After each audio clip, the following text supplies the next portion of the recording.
오늘 우리에게 주신 하나님의 말씀은 신약 고린도전서 4장 10절에서 16절까지입니다. 한 목소리로 함께 봉독하겠습니다.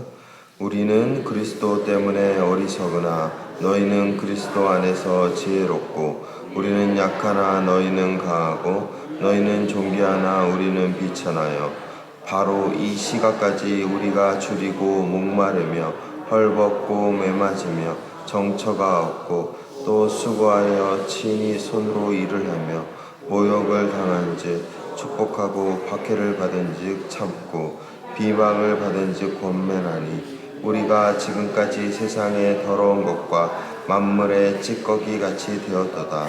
내가 너희를 부끄럽게 하려고 이것을 쓰는 것이 아니라 오직 너희를 내 사랑하는 자녀같이 권하려 하는 것이라.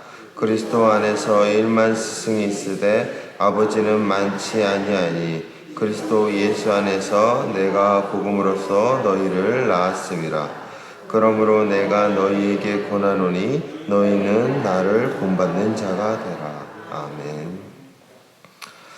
사도 바울은 자신을 고린도 교회의 영적 아버지라고 그렇게 고백했습니다. 오늘 본문 읽은 15절에 이렇게 고백하고 있죠. 그리스도 안에서 1만 스승이 있으되 아버지는 많지 아니하니, 그리스도 예수 안에서 내가 복음으로써 너희를 낳았습니다. 바울은 자신이 복음으로써 너희를 낳은 아버지다 라고 그렇게 고백하고 있습니다. 바울이 생각하고 있는 아버지는 어떤 아버지였을까요? 여러분들은 아버지라는 단어를 들었을 때 여러분들 안에 떠오르는 이미지는 무엇이었을까요? 사람마다 아버지라는 단어를 들으면 그 단어 안에 느끼는 자신의 주관적인 경험에 따라 이 아버지라는 단어가 긍정적인 단어가 될 수 있고, 어떤 이들은 부정적인 의미가 될 수 있습니다. 바울은 어떤 의미였길래 자신이 고린도전서에 있는 이 고린도 교회의 교인들을 향하여서 내가 스승이 아니라 아버지다 라고 그렇게 고백한 것일까요? 사실 바울의 아버지가 누구인지는 우리는 성경을 나와 있지 않기 때문에 자세히 알 수 없습니다. 그러나 몇 가지 단서를 통해서 바울이 어떻게 자라왔는지는 알 수 있죠. 빌립보서 3장 5절입니다. 내가 8일 만에 할례를 받고 이스라엘 족속이요 베냐민 지파요 히브리인 중에 히브리인이요 율법으로는 바리새인이요 라면서 바울은 자신이 빌립보 교인들을 향해서 베냐민 지파 이스라엘 족속 히브리인 중에 히브리인이라고 그렇게 고백하고 있습니다. 바울의 고향, 바울이 어느 도시 사람이냐는 우리를 알고 있기는 다소 사람이라고 알고 있습니다. 그리고 바울이 날 때부터 로마 시민권을 가지고 있다라고 알고 있죠. 이런 단서를 봤을 때 바울은 사실 이스라엘에 태어난 사람이 아닌 로마 시민, 로마 땅에 있는 헬라 문명의 어떤 그 토양에서 자란 자가 바로 바울이었습니다. 그런데 바울이 이런 헬라 문화권에서 태어나서 자라서 자신의 어떤 헬라적 사고를 갖고 있는 사람이 아니라, 오늘 빌립보서 3장 5절 보니까 히브리인 중에 히브리인이라고 자기 자신의 정체성을 그렇게 이야기하고 있는 것이죠. 나는 헬라 문명의 헬라 사람이라는 정체성보다는 히브리인의 정체성을 갖고 있다는 것입니다.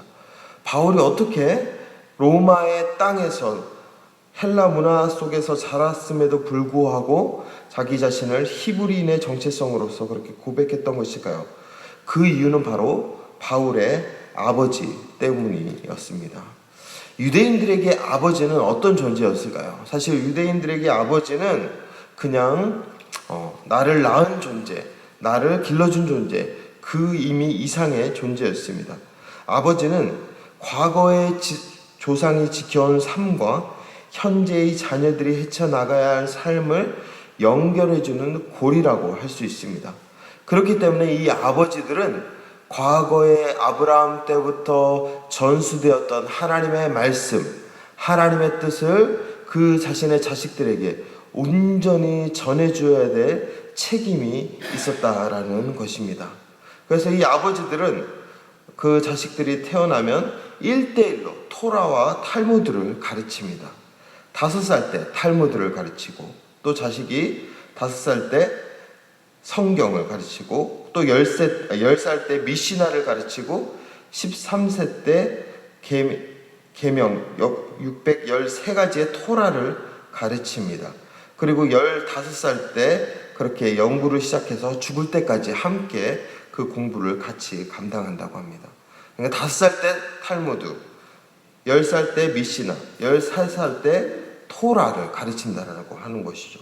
그만큼 이 아버지들은 이들과 함께 동고동락하면서, 자식들과 동고동락하면서 하나님의 말씀과 그 뜻을 절대적으로 그들에게 가르치는 자가 바로 이 아버지들이었습니다. 그래서 어떤 이렇게 내용에 보니까 13세의 이제 자녀들이 통과 의례인 성인식을 하는데 그때 아버지들이 이런 기도를 한다고 합니다. 이처럼 무거운 책임으로부터 벗어나게 해주신 하나님께 감사드립니다 라는 고백을 하고 있는 것이죠.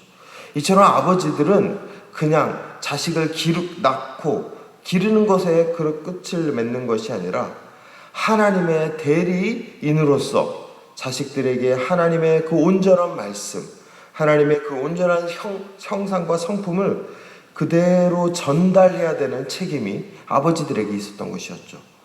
바울은 이러한 철저한 유대인의 어떤 습관과 이런 사상에 깊이 젖어들어 있던 그런 아버지로부터 교육을 받았던 것 같습니다.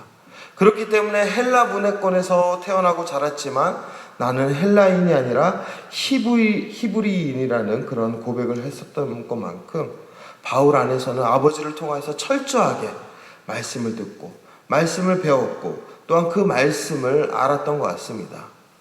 여러분들 아시겠지만 부모로서 자식들에게 무언가를 가르친다라는 것 쉬운 일일까요? 쉽지 않습니다. 정말 어렵습니다. 그냥 내가 이것은 이렇게 해야 된다, 저것은 저렇게 해야 된다. 가르치면 가르칠수록 자식은 무엇으로 듣죠? 잔소리로 듣습니다, 사실. 그런데 그 자식이 그것을 잔소리가 아닌 정말 삶 가운데 깊이 뿌리내리는 진리로 받아들였다는 것은 그만큼 아버지의 삶이 동반되었기 때문에 이것이 가능했다는 것이죠. 그러니까 이 바울의 아버지는 바울로 하여금 그냥 말로써 잔소리처럼 들리게 하였던 것이 아니라 그의 삶 가운데 철저하게 하나님의 모습과 형상과 성품을 그대로 드러내었던, 전수했던 영적인 스승, 멘토와 같은 역할을 감당했던 것입니다. 바울에게 있어서 아버지는 이런 존재였습니다. 그렇기 때문에 바울이 지금 오늘 고린도전서 4장에서 고린도 교인들을 향하여서 내가 너희들의 아버지다 라는 고백을 하였을 때 그 바울 마음 가운데 있었던 그런 의미는 이러한 의미입니다.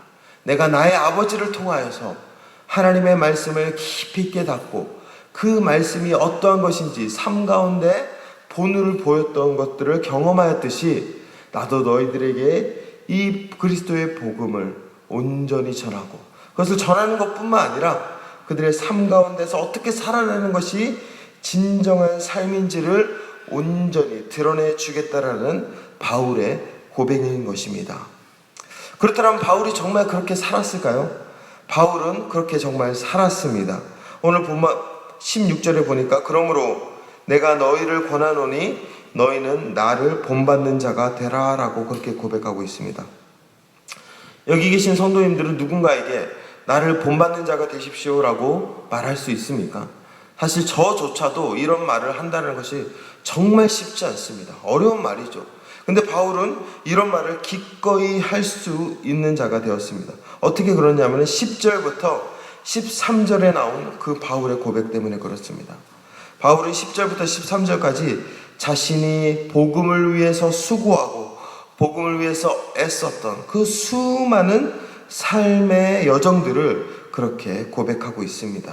11절에 우리가 줄이고 목마르고 헐벗고 매맞으며 정처가 없고 수고하고 친히 손으로 일을 하고 모욕을 당하고 박해를 당하고 또한 비방을 당하였다라고. 그래서 자신들이 세상의 더러운 것과 만물의 찌꺼기 같이 되었다라고 그렇게 고백하고 있는 것입니다. 바울은 그리스도의 복음을 위해서 이렇게 수고하고 헌신하고 고난을 당하였다라고 그렇게 고백하고 있는 것입니다. 그리고 이것을 본받다라고 그렇게 고백하고 있는 것이죠. 그런데 이러한 고난을 우리가 그냥 본받는다는 것이 약간 이해가 되지 않습니다. 사실 우리가 예수 그리스도를 믿는 것은 고난을 당하기 위해서가 아니라 구원받기 위해서입니다. 그리고 그 구원 안에 있는 복을 누리기 위해서입니다.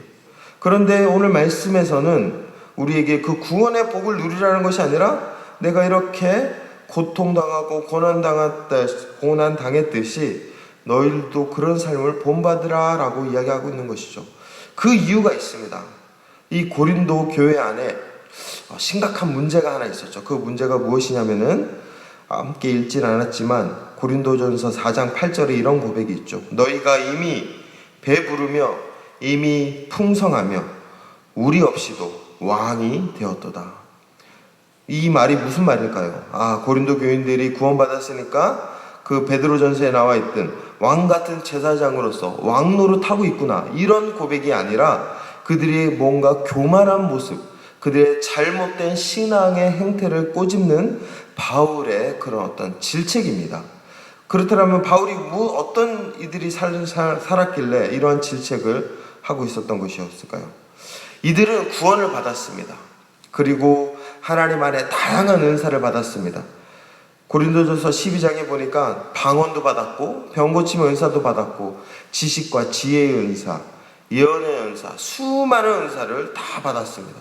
그런데 중요한 것은 이것을 자신의 힘으로 그렇게 얻어낸 것처럼 이들은 그렇게 살았던 것이었죠.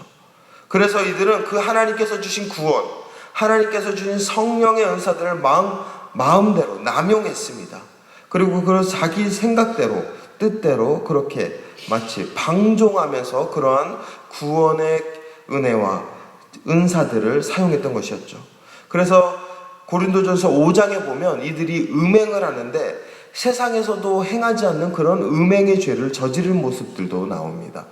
이들은 하나님께 받은 구원을 이미 나는 이제 천국을 갈 수 있기 때문에, 구원받았기 때문에 이제 나는 내 마음대로 살아도 된다라는 그런 구원파적인 신앙 속에서 살아갔기 때문에 이런 방종 속에서 음행의 죄도 저질렀던 것이었습니다.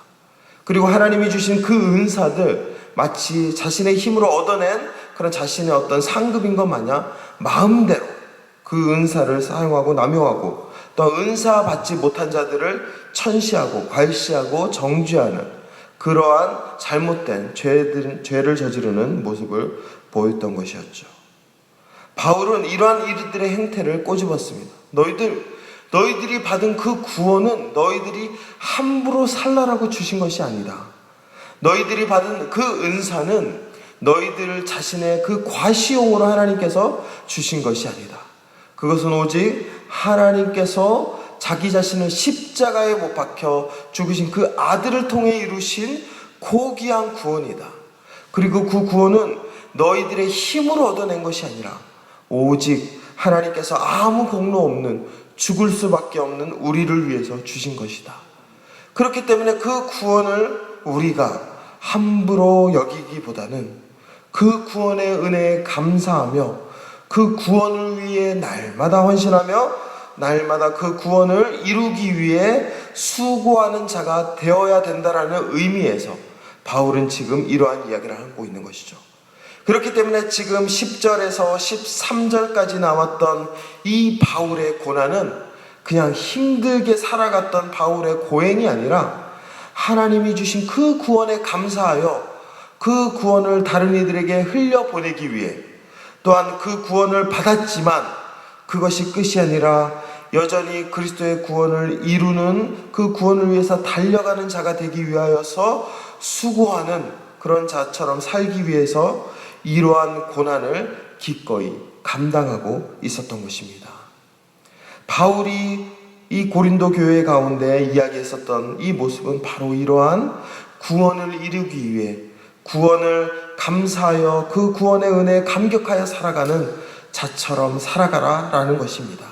그리고 그것을 위해서 바울은 스스로 본이 되었고 영적인 아버지로서 그 삶을 보여주어서 고린도 교인들에게 그것을 살라라고, 나를 본받는 자가 되라라고 이야기했던 것이었죠. 저는 오늘 이 말씀을 보면서 우리 제주영락교회 성도님도 이 바울의 삶을 보며 본받는 자가 되길 소망합니다. 우리의 삶 가운데서 때로는 주님께서 주신 이 구원의 기쁨, 이 구원의 놀라운 능력을 우리가 체험할 때가 있습니다. 하나님께서 나를 천국 백성 삼아주시고 또한 내가 살아갈 때 필요한 모든 은혜도 주셨죠. 자녀도 이때까지 지켜주시고 건강도 지켜주시고 또 우리 교회도 하나님께서 이만큼 부흥시켜 주시고 안정시켜 주셨습니다. 이 모든 것들은 하나님께서 우리에게 주신 은혜입니다. 그러나 이것이 마치 당연한 것처럼 여기며 우리도 고린도 교인처럼 왕노릇할 때가 있다는 것을 우리가 다시 한번 깨달아야 합니다. 하나님께서 주신 것을 이미 끝난 것처럼 여기는 자처럼 살고 있지 않았는지 되돌아볼 필요가 있다는 것입니다. 하나님께서 우리에게 구원을 주셨지만 우리는 이 구원을 위해서 달려가는 자가 되어야 합니다. 왜냐하면 하나님께서 주신 구원은 나만을 위한 구원이 아닌 우리 모두를 위한 구원이고 또한 이 세상의 모든 이들을 위한 구원입니다. 그렇기 때문에 이 구원을 내가 받았다고 해서 끝이 아니라 다른 이들에게 온전히 그 구원의 기쁜 소식을 전하기 위해 우리도 수고하며 헌신하는 자가 되어야 합니다. 이것이 하나님께서 우리에게 주신 구원의 은혜의 사명입니다. 그리고 또한 우리는 이 구원을 위해서 온전히 나 자신을 하나님의 그 은혜에 감격하며 날마다 수고하며 나아가는 자가 되어야 합니다. 구원받았다고 해서 끝일까요? 아니죠. 구원받았기 때문에 그 구원의 은혜에 감격하여 우리는 날마다 주님을 위해서 무엇을 해야 할지 고민하며 살아가는 자들이 되어야 합니다. 그렇기 때문에 우리는 구원받았지만 구원의 표대를 위해서 달려가는 자들이 되어야 한다는 것입니다. 언제나 우리의 삶 가운데서 이러한 삶의 목적을 끝까지 붙잡는 것, 그것이 하나님께서 우리에게 주신 위대한 구원의 사명입니다.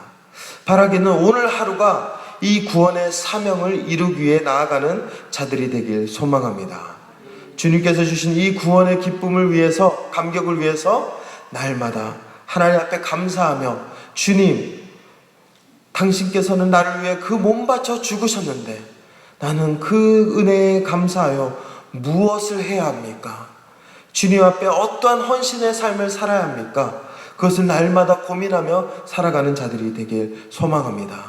그리고 이 구원의 감격을 나만 누리는 것이 아니라 우리 주변에 누군가에게 나누기 위해서 어떠한 삶을 살아가는지 치열한 고민을 하며 살아가길 원합니다. 혹시 저 사람들은 구원을 들었을까? 복음의 그 기쁜 소식을 알고 있을까? 날마다 고민하며 그들에게 전하며 애쓰며 수고하는 삶을 살아갈 때 그때 하나님이 우리를 통하여서 역사하실 것입니다. 그렇기 때문에 하나님 앞에서 은퇴는 있을까요? 사실 하나님 앞에서 은퇴는 없을 것입니다. 물론 교회가 정한 자리와 그런 어떤 역할들에 있어서 은퇴는 있을 수 있겠지만 복음의 위대한 사명을 위해 그 구원을 온전히 이루기 위해서 우리가 주님 품으로 가는 그날까지 우리는 끝까지 수고하며 끝까지 주님이 맡겨주신 이 자리가 우리에게 고난의 자리, 바울에게 있어서 목마르고 줄이고 헐벗고 매맞고 정처가 없고 비방을 당하고 박해를 당하는 자리라 할지라도 그 구원의 그 감격 앞에서는 아무것도 아닌 것처럼 기꺼이 감당하는 삶을 우리가 살아야 될 줄 믿습니다.